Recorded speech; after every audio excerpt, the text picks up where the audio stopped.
বাংলাদেশ কার্যত প্রতিবেশী দেশের একটি করদ রাজ্যে পরিণত হয়েছে। সেই জায়গা থেকে আমরা মনে করি যে এই দেশের কিছু মৌলিক সংস্কার ব্যতীত যদি আমরা একই পথে চলি তাহলে আবার এই দেশে নানা ধরনের সংকট তৈরি হবে, স্বৈরাচার তৈরি হবে, প্রাচীর তৈরি হবে।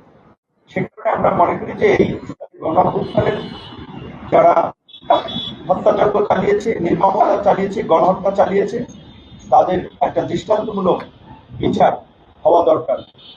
এবং একই সাথে এই গণহত্যার সাথে জড়িতদের রাজনীতি বাংলাদেশে অন্তত হওয়া উচিত না। আমরা তো ইউরোপ আমেরিকার চেয়ে ধরেন বেশি উদার না বলতে গেলে আর কি বিশ্ববাসীর চোখে।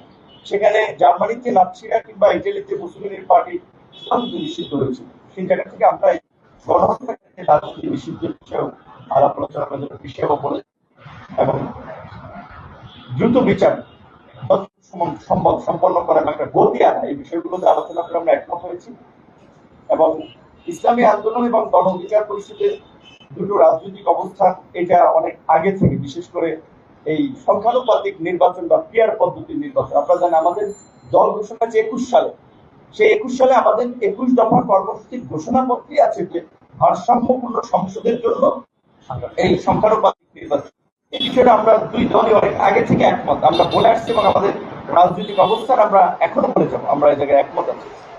একই সাথে আপনারা লক্ষ্য করেছেন যে এই গণঅভ্যুত্থানের পরপরই আমরা বলে আসছিলাম যে ফ্যাসিবাদী আমলে অনুষ্ঠিত স্থানীয় নির্বাচনগুলো যারা ভোট ডাকাতির মাধ্যমে জনপ্রতিনিধি হয়েছে তাদেরকে ব্যবস্থা নেওয়া দরকার, নির্বাচনগুলো বাতিল করা দরকার। সেক্ষেত্রে স্থানীয় নির্বাচন অনেকটা আংশিক বাতিল হয়েছে, পুরোপুরি বাতিল হয়েছে। এবং গত 8 মাসে স্থানীয় সরকারের প্রতিনিধি না থাকায় মানুষ কিন্তু ব্যাপক ধরনের সেবা পেতে ভোগান্তির শিকার হচ্ছে এবং কিছু লোক জোর জবরদস্তি করে এই সমস্ত জায়গাটা আধিপত্য বিস্তার করছে। সেই জায়গা থেকে আমরা বলছি এই স্থানীয় নির্বাচনগুলো হওয়ার মধ্যে দিয়ে জনগণ একটা স্বস্তি পেতে পারে। যেহেতু জাতীয় নির্বাচনের আগে সংস্কার হবে, তার জন্য কিছুটা সময়ের প্রয়োজন, জাতীয় ঐক্যমত প্রয়োজন, অন্তত তার আগে স্থানীয় নির্বাচনটা হতে পারে। এই বিষয়ে আমরা দুটো দল আমরা একমত হয়েছি।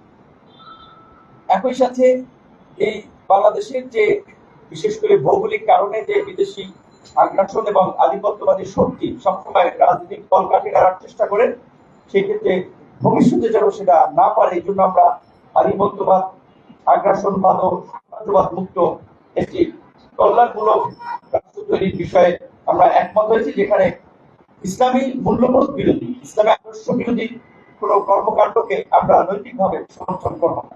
সেক্ষেত্রে ইসলামী আন্দোলনের পক্ষ থেকে এই নারী কমিশনের সুপারিশের বিষয়টি আমরা এখানে আলোচনা এসেছে। আমরা কিন্তু প্রতিবেদনটি পুরোপুরি তবে সেক্ষেত্রে যদি ইসলামিক মূল্যবোধ সাথে সাংঘর্ষিক ইসলামপন্থী, ইসলাম বিরোধী কোনো বিষয় থাকে, সেটা তো আমরা নৈতিকভাবে ধর্মবিরোধী এবং অনেক ক্ষেত্রে হিন্দুদের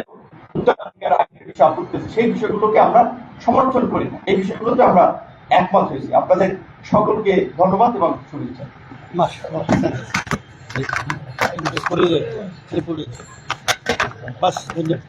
এবং একটা কথা, এটা আমাদের আলাপ আলোচনা চলছে, এইভাবে আমাদের আরো সামনে আলাপ আলোচনা চলবে এবং এর মধ্যে দিয়েই বাংলাদেশকে আমরা নতুন করে সবাই মিলেমিশে একটা নতুন দিকে নিয়ে যাবো।